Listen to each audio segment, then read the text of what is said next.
But I could still hear screams like ringing in my ears. And that's when I realized that I wasn't the only one that was hit, because the next thing, Andy Clemmer came out. He was hit as well. He came and shared the shower with me. And then Clanky could see the process foreman came out. He was also hit. He came and stood under the shower just next to where we were. And Beinart came as well. He was hit also. And he came and shared the second shower with Clanky Kutsia.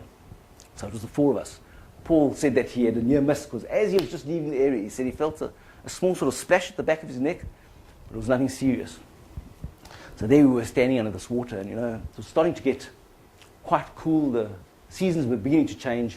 It was getting late at night, and after a while, your body starts going into a bit of shock. So eventually I said to Paul, Paul, this water's starting to actually feel quite cold already now. Just maybe, and we know this blockage is gone now.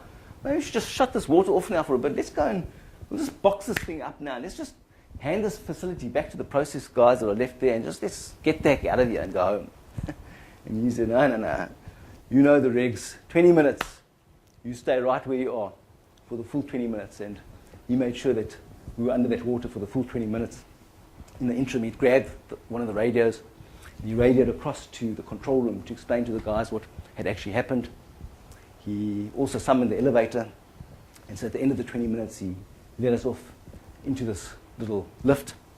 And I remember while we were riding down in this small lift, thank goodness the lift was working that night. It often didn't. But I remember standing under the glow of the faint light that was sort of in that elevator. And Andy Clemmer turned to me and he said, Bram, he says, look at my face. How's my face looking? And he seemed to have lost a bit of the folds in his ears, and his ears seemed to have pulled forward a little bit.